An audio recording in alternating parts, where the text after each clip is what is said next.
अस्सलामुअलैकुम नाजरीन। कल 2 बजे सेक्रेटरीट से स्क्रूटनी के 2 आदमी तुमसे कुछ बातें करने आ रहे हैं। वर्मा साहब ने कहा, तुम दुश्मन के पास रह कर रहे हो। शायद उन्हें कुछ ऐसी मालूमात चाहिए जो हमारे भारतवर्ष के लिए फ़ायदेमंद हों। उनमें तुम्हारा यार भास्कर भी होगा। तुम तो उसे जानते हो ना। मैं खाक उसे जानता था। सिगरेट का कश लगाकर यूं ही बोल पड़ा, अच्छा भास्कर भी आ रहा है। इससे आगे मैं एक लफ्ज़ भी भास्कर के बारे में नहीं कह सकता था, क्योंकि मुझे मालूम ही नहीं था कि वो कौन है और कहाँ का रहने वाला है। ये मुश्किल भी हमारे डायरेक्टर वर्मा साहब ने हल कर दिया। बोले, पूना से यहाँ आकर ज़्यादा खुश नहीं है। भाई कैप्टन, तुम तो जानते हो अपने महकमे को, यहाँ छुट्टी बड़ी मुश्किल से मिलती है।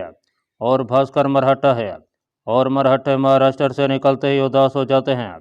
वर्मा साहब अचानक उठ खड़े हुए और बोले, तुम्हारे पास कुछ केस भेज रहा हूँ। उनमें से एक केस पंजाब में खालिस्तान के संगठन के बारे में है। तुम उसे आज ही निपटा करके आगे कर देना। ये सिख हमें चैन नहीं लेने देंगे। वर्मा साहब चले गए तो मैंने ट्रे में पड़ी हुई फाइलों को देखना शुरू कर दिया। इन तमाम फाइलों का ताल्लुक एडमिनिस्ट्रेशन से था। मैंने अपनी समझ के मुताबिक उन पर गोलमोल अल्फाज में, अंग्रेज़ी में और कहीं हिंदी में नोट लिखकर उन्हें दूसरी ट्रे में डाल दिया। थोड़ी देर बाद वर्मा साहब का खास चिपड़ासी एक मखफल बक्स में दोनों फाइलें लेकर आ गया। उसने बक्स मेरी मेज़ पर रखा और नमस्कार करके वापस चला गया। मैंने देखा कि बक्स को ताला लगा है। अब असूली तौर पर इसकी एक चाबी मेरे पास होनी चाहिए थी, मगर मेरे पास चाबी नहीं थी। मैंने दराजों की तलाशी लेनी शुरू कर दी। मुझे चाबी कहीं न मिली। मैं कुछ परेशान हो गया। चाबी का मिलना ज़रूरी था। इस सिलसिले में मैं किसी से पूछ भी नहीं सकता था। इतने में मेरा चिपड़ासी बंसी एक फाइल लेकर अंदर दाखिल हुआ। मैंने सिगरेट इस ट्रे में बुझा दिया। उसने फाइल मेज़ पर रख दिया और काले बक्स को देखकर बोला, साहब जी इसे खोल दूँ। मैंने सोचा कि सिगरेट फाइल बक्स है, कैप्टन मेहता यकीनन इसे खुद ही खोलता होगा। मैंने उसे कहा कि नहीं, मैं खुद ही खोलूँगा। चिपड़ासी बंसी ने हाथ जोड़ लिए और आजी से बोला, साहब जी क्या आपको मुझ पर भरोसा नहीं रहा? सरकार का नमकहार हूँ, 20 बरस से काम कर रहा हूँ। ऐसे में अंदर जाऊँ तो आप मुझे हमेशा ही बक्स खोलने को कहा करते हैं। मैंने दिल ही दिल में खुदा का शुक्र अदा किया कि उसकी वजह से एक और मसला हल हो गया था। मैंने उसे कहा, ठीक है, बक्स को तू ही खोल दे। मैं सोच रहा था कि ये चाबी कहाँ से लाएगा। जाहिर है ऐसे सिगरेट बक्स की चाबी एक चिपड़ासी के पास नहीं हो सकती। मैं कुर्सी से टेक लगाई बंसी की तरफ गौर से देख रहा था। उसने बक्स को एक तरफ उठाया और बक्स के नीचे अंदर की जानिब एक छोटा सा खाना बना हुआ था। बक्स की चाबी उसमें थी। अगर उस वक्त बंसी चिपड़ासी अंदर ना आ जाता तो चाबी मुझे कभी नहीं मिल सकती थी। उसने चाबी लगाकर बक्स का ताला खोला और चाबी ताले में लगी हुई छोड़कर बाहर निकल गया। सियाह बक्स में 2 फाइलें थीं जिन पर सुर्ख अंग्रेजी अल्फाज में इंतहाई खुफिया लिखा हुआ था। उनमें एक फ़ाइल तो पंजाब में खालिस्तान तहरीक की सरगर्मियों के बारे में थी और दूसरी श्रीलंका में तामिल दहशत गर्दों को पहुँचाई जाने वाली असला की इमदाद के बारे में थी। इन फाइलों के मुताले से मुझ पर इंकशाफ हुआ कि आंध्रा की हुकूमत श्रीलंका में तामिल दहशत गर्दों की हर तरह से मदद कर रही है और मद्रास रेजिमेंट के 200 मिलिट्री कमांडो तामिल दहशत पसंदों के भेष में श्रीलंका के शुमाली सूबे जानना में सरगर्म अमल हैं। ये भी मालूम हुआ कि आंध्रा ज़ाती तौर पर सिखों की दुश्मन है और वह पंजाब में सिखों की ताकत को कुचल कर रख देना चाहती है। इस सीक्रेट खत की कापी भी इस फाइल में लगी थी। यह खत भारतीय वजीर आजम इंदिरा गांधी ने भारतीय हाई कमांड के एक सीनियर सीक्रेट ऑफिसर को लिखा था, जिसमें उसे हिदायत की गई थी कि गोल्डन टेम्पल अमृतसर में सिखों ने बेपनाह असला जमा कर रखा है और अकाली वहाँ खालिस्तान की हुकूमत का ऐलान करने वाले हैं। इसलिए फ़ौरन ऐसा प्लान तैयार किया जाए जिसकी मदद से हमारी फ़ौज अमृतसर में दरबार साहब में दाखिल होकर सिखों के इस मुकद्दस मकाम और गढ़ को हमेशा के लिए कुचल कर रख दे। मैंने मुतवाज़न और गोलमोल अल्फाज में इन दोनों फाइलों पर अपनी तरफ से चंद एक जुमले लिख दिए। बिलाशुबा ये जुमले इंदिरा गांधी की राजनीति यानी सरकारी पॉलिसी के खिलाफ हरगिज़ नहीं थे। दोनों फाइलें सियाह बक्स में रखकर ताला लगाया और चाबी उसी तरह बक्स के नीचे वाली पॉकेट में रख दिया और बंसी चिपड़ासी को बुलाकर कहा, बक्स वर्मा साहब के पास ले जाए। साहब जी ये बक्स वर्मा साहब का चिपड़ासी खुद ही आकर ले जाएगा, आप वर्मा साहब को फ़ोन करें। चलो मैं उन्हें फ़ोन कर देता हूँ। अच्छा तुम जाओ। बंसी चला गया तो मैंने तेज़ी से अपने सर को झटका और सिगरेट निकाल कर सुलगा लिया। मुझे इस किस्म की गलतियाँ नहीं करनी चाहिए। मैंने सोचा ये छोटी छोटी गलतियाँ मेरे लिए मुश्किलात पैदा कर सकती हैं मुझे इस ऑफिस के कवायद व ज़वाबित का गहरी नज़र से मुशाहिदा करते हुए कैप्टन मेहता की तमाम अलामात को अपनाना होगा, वरना किसी मुसीबत में फंस सकता हूँ। वर्मा साहब का फ़ोन नंबर भी मुझे मालूम नहीं था। बहरहाल टेबल पर रखी कापी से मुझे उनका फ़ोन नंबर मिल गया। मैंने उन्हें कॉल करके बताया कि फाइलें मंगवा लें। उन्होंने पूछा, क्या लिखा है तुमने कैप्टन? मैंने कहा, सर वही लिखा है जो मुझे लिखना चाहिए था। आप तो जानते हैं कि हमें भारत की अखंडता और स्वतंत्रता से कितना प्यार है। वर्मा साहब ने हल्का सा केका लगाकर कहा, मैं समझ गया, तुम ठीक सोचते हो। मैं चिपड़ासी भेज रहा हूँ। Thank you sir. मैंने फ़ोन बंद कर दिया। फिर दीवार के साथ लगी यानी कैबिनेट की दराज खोलकर जैसे कोई फाइल तलाश करने लगा। असल में मैं फाइलों का मुआयना कर रहा था। उनमें ज़्यादातर फाइलें एडमिनिस्ट्रेशन के मुतल्लिक थीं। अहम फाइलें शायद ब्लैक बॉक्स में मकफल हालत में ही मेरे और दीगर सेक्रेटरियों और अफसरों के पास जाती थीं। मैं दराज बंद करके बैठा ही था कि बंसी चिपड़ासी ने इतला दी कि घर से खाना आ गया है। खुदा जाने घर से खाना कौन लाया था। बाद में पता चला कि एक आदमी ने वैगन रखी हुई है जो अफसरों और दूसरे अहदेदारों के घर घर जाकर खाने के टिफ़िन कैरियर इकट्ठे करके ले आता है और महीने की पहली तारीख को ऑफिसर 100 रुपये वसूल करता है। सेक्रेटरी तिवाड़ी अपना खाना लेकर मेरे कमरे में आ गया। कमरे से मुल्हिका एक रिटेयरिंग रूम था। तिवाड़ी ने मेरे लिए ख़ास तौर पर चांदनी चौक से गाजर का हलवा भी मंगवा लिया था। उसे अपना दौरा यूरोप के सिलसिले में मेरी सिफारिश की अशद ज़रूरत थी। खाने के दौरान उसने एक बार फिर चीको स्लोवाकिया के दौरे की बात शुरू कर दी। मैंने उसे यकीन दिलाया कि जो ही फाइल मेरे रिमार्क्स के लिए मेरी टेबल पर आई, मैं उसके हक़ में राय पर लिखूँगा। तिवाड़ी बेहद खुश था। शायद असली कैप्टन मेहता ने उसके हक़ में हामी नहीं भरी थी। मैंने अंदाज़ा लगाया कि वो मेरी इस काया पलट पर कुछ हैरान था। दोपहर के बाद सेक्रेटरी तिवाड़ी की फाइल मेरी मेज़ पर पहुंच गई। उसमें तिवाड़ी की ज़ाती कोशिश भी शामिल थी। मैंने वादे के मुताबिक अपने रिमार्क्स में लिख दिया कि इस बार तिवाड़ी को चीको स्लोवाकिया के दौरे पर वक्त के साथ भेजना ज़्यादा मुनासिब मालूम होता है। मैंने तिवाड़ी को बुलाकर अपना रिमार्क दिखाया तो वह बार बार हाथ जोड़कर धन्यवाद सर करने लगा। असल में तिवाड़ी की पोस्ट अर्दी थी और वो हेड क्लर्क से तरक्की करते हुए इस ओहदे तक पहुंचा था। यूरोप के दौरे से उसके ओहदे पर अच्छा असर पड़ सकता था। बहरहाल मैं तिवाड़ी की खुशनुदी हासिल करना चाहता था क्योंकि बहरहाल ब्लैक बॉक्स की फाइलें उसके पास भी आती थीं। दूसरे रोज़ दोपहर के बाद दिल्ली सेक्रेटरीट का सकरौंडीवाद बयान पहुंचा। मैं पहले से इसके लिए तैयार था। ये दो आदमी थे। एक 116 वजूद किस्म का खद्दर पोश मोटा लाला टाइप CSP ऑफिसर था जिसके कनपट्टियों पर सफ़ेद बालों की झालर नजर आ रही थी। दूसरा मजबूत किस्म का घुटेले जिस्म वाला गहरा सांवला आदमी था। शिकल ही से मरहट्टा लगता था। उसने कोट पतलून पहन रखी थी और कनपट्टियों पर से उसके बाल भी थोड़े थोड़े भूरे होने लगे थे। उसने आते ही मुस्कुराकर गर्मजोशी से मुसाफा किया और बोला, मुझे तुम्हारे आने की बेहद खुशी हुई है। भगवान जानता है मैंने सोचा तुम फ़ोन करोगे तो तुम्हें बधाई दूंगा, पर तुमने फ़ोन नहीं किया। मैं भी तुमसे नाराज़ होकर बैठा रहा। उसी रोज़ मुझे वजारत दाखिला की तरफ से सिग्नल मिला कि तुमसे मुलाकात करूं।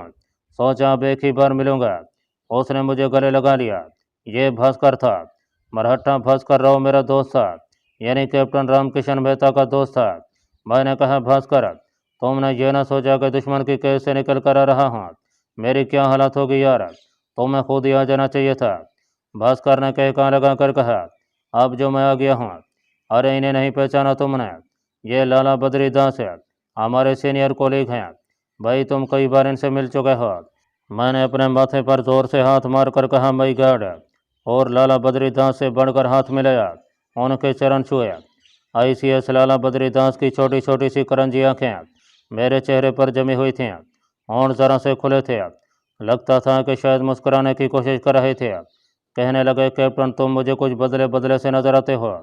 मैंने फ़ौरन बड़े तमाश से कहा, लाला जी सिर्फ 7 रोज़ दुश्मन की कैद में रहा था, परंतु उन्होंने न सिर्फ टर्चर किया बल्कि ब्रेन वॉशिंग की भी कोशिश की।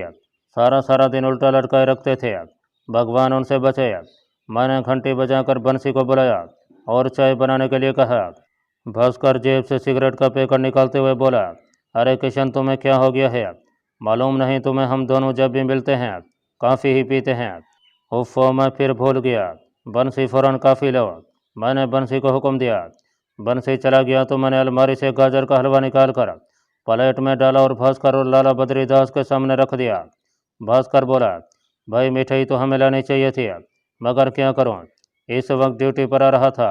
अच्छा, घर आऊँगा मिठाई लेकर, माता जी तो बहुत खुश होंगी। मैंने कहा, बहुत खुश हैं, भगवान ने बड़ी कृपा की है। मेरे वहाँ से फरार होकर अपना बॉर्डर क्रॉस करने की उम्मीद बिल्कुल ख़त्म हो चुकी थी। बंसी काफ़ी बना कर ले आया। अब ज़ब्ते की कार्रवाई शुरू हो गई। कुछ तकल्फन और कुछ इंतहाई संजीदगी के साथ कई सवालात पूछे गए। लाला बद्री वाकई बहुत काया ऑफिसर था।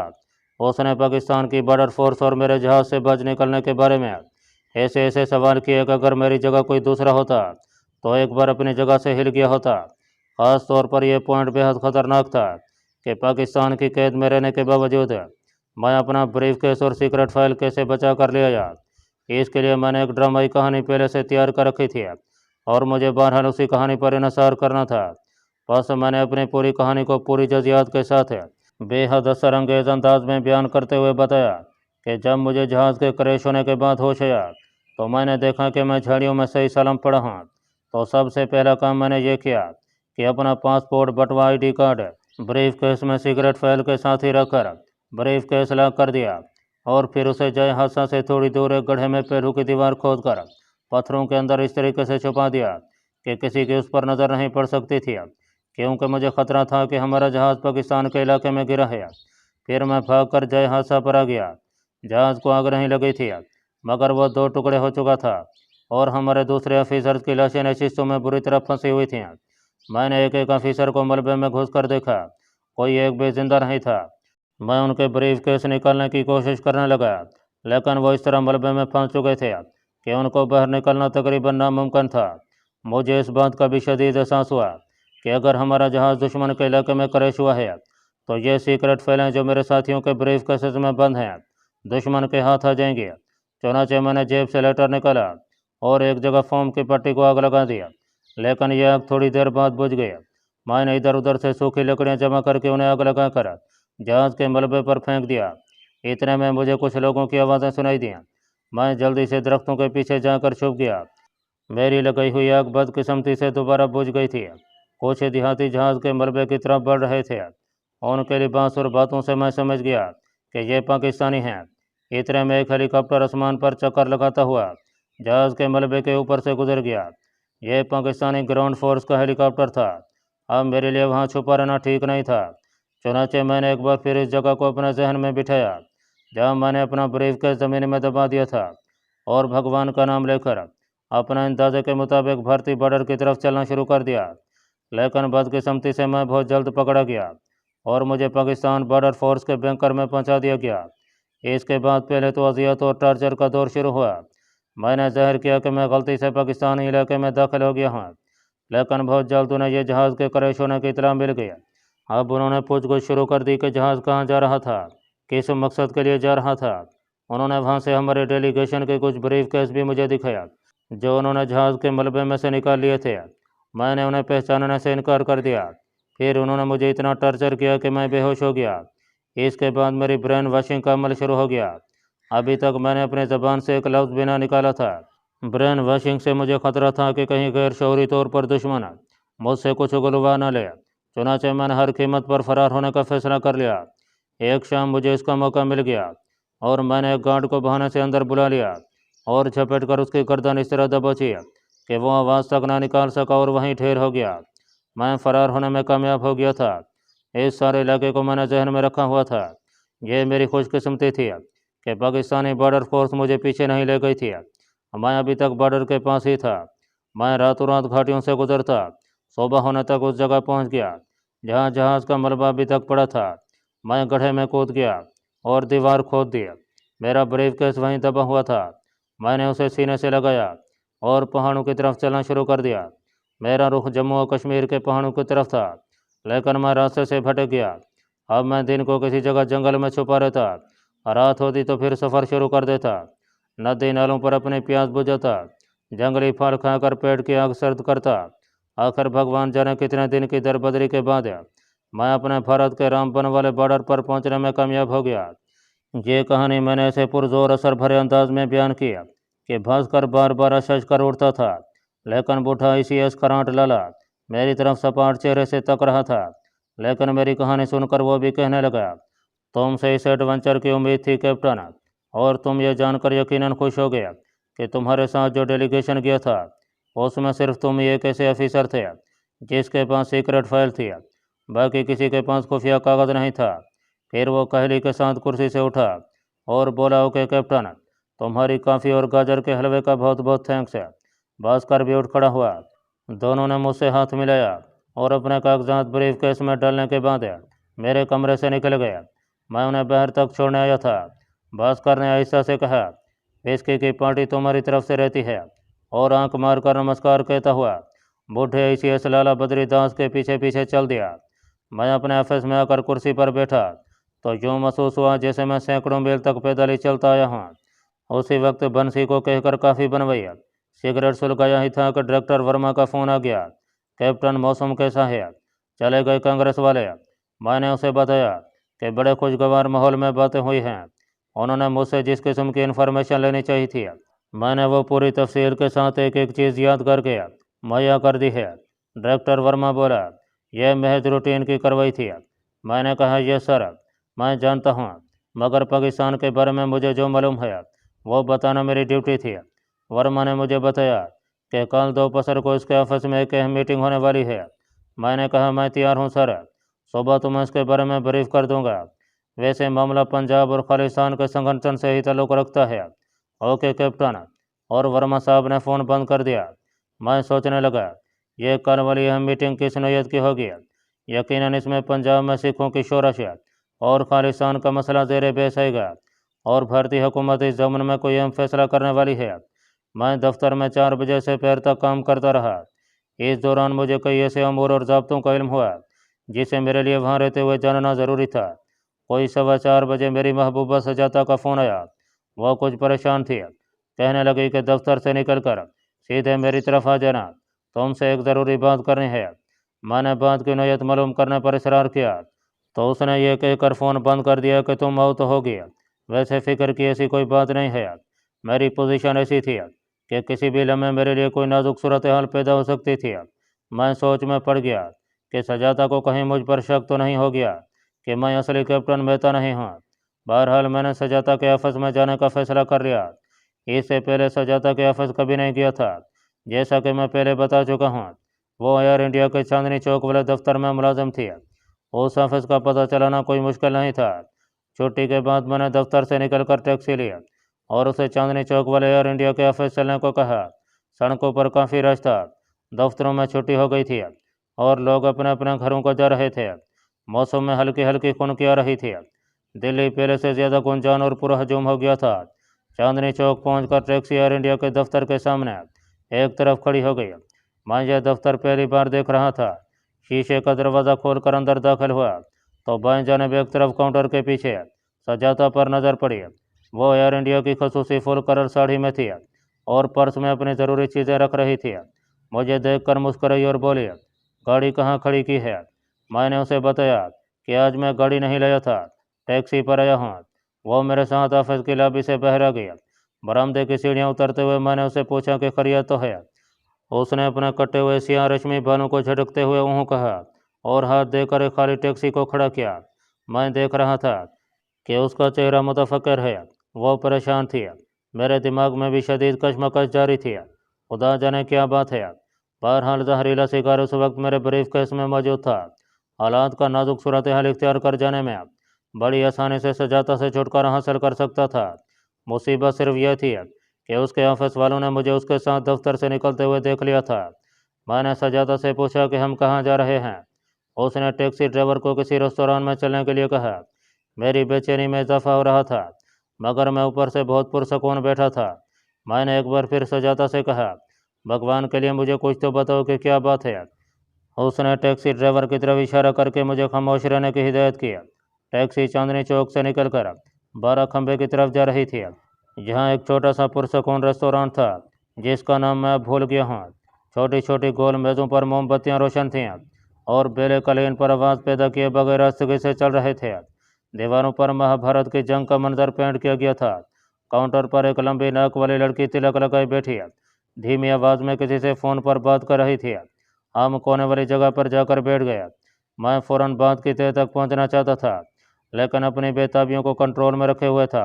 मैं चाहता था कि सजाता खुद बात शुरू करे, फिर भी मेरी तरफ से पेशरीफत ज़रूरी थी। मैंने वेटर को कॉफ़ी और कुछ सैंडविच लाने का ऑर्डर दे दिया और जेब से सिगरेट निकाल कर सुलगाते हुए सजाता की तरफ ज़रा सा झुका। सजाता की साड़ी में से बेहतरीन कलोन की खुशबू आ रही थी। मैंने मुस्कुराते हुए कहा, तुमने ज़रूर ब्याह की बात करनी होगी। माता जी ने भी कल मुझे कहा था कि पुत्र किशन अब अपना घर बसा ले। सजाता के सुर्ख बिंदे मोमबत्ती की लो में किसी वक्त चमक उठते थे। एक गहरा सांस भरते हुए उसने मेरी तरफ देखा और कहा, किशन, अरुण नैरोबी से वापस आ गया है। मैंने दिल में खुदा का शुक्र अदा किया। वो बात नहीं थी जो मैं समझ रहा था, मगर मेरी भला जाने ये अरुण कौन था जो नैरोबी से वापस आ गया था। लेकिन मैंने अपने चेहरे से यूं ज़ाहिर किया जैसे मैं अरुण को जानता हूँ। मैंने मुतफक्किर अंदाज में सिगरेट की राख के स्ट्रे में झाड़ते हुए कहा, वो क्या करना चाहता है? सजाता ने नथने फुलाकर सांस लिया और बोली, क्या चाहता होगा? मुझे ब्लैकमेल करना चाहता है। कहता है किशन को छोड़ दो और मुझसे शादी करो, नहीं तो तुम्हारी तस्वीरें तुम्हारे माता पिता किशन और दफ्तर के बांस को पोस्ट कर दूंगा। मालूम हुआ कि सजाता का रोमान इससे पहले किसी अरुण से चल रहा था जो एक अय्याश और चालाक हिंदू नौजवान था और दरामदो बरामद का कारोबार करता था। सजाता पर उसने कुछ ऐसा जादू किया कि वह उसके दाम में फंस गई और अरुण ने उसकी बात इंतहाई काबिल एतराज़ तस्वीरें बनाकर अपने पास रख लीं। जब सजाता को पता चला कि अरुण की अच्छी शोहरत नहीं है और वह दूसरी लड़कियों से भी फ्लर्ट करता है तो वह उससे दूर होने लगी और अपनी तवज्जो कैप्टन रामकिशन मेहता यानी मेरी तरफ मबजूल कर लिया। इस दौरान मैं अरुण कारोबार के सिलसिले में नैरोबी चला गया और 1 बरस तक वहीं मुकीम रहा। अब वो वहाँ से अपना कारोबार समेट कर दिल्ली आ गया था और उसने आज ही सजाता को फ़ोन पर धमकी दी थी कि अगर उसने उससे शादी ना की तो वह उसकी काबिल एतराज़ तस्वीरें उसके माता पिता और दूसरे दोस्तों को अरसाल कर देगा। मुझे इस रोमांस से कोई दिलचस्पी नहीं थी, लेकिन सजाता की खातिर मुझे अपनी तशवीश का इजहार करना पड़ रहा था। मैंने शदीद गुस्से का इजहार करते हुए कहा, मैं उस बदमाश को ज़िंदा नहीं छोड़ूंगा।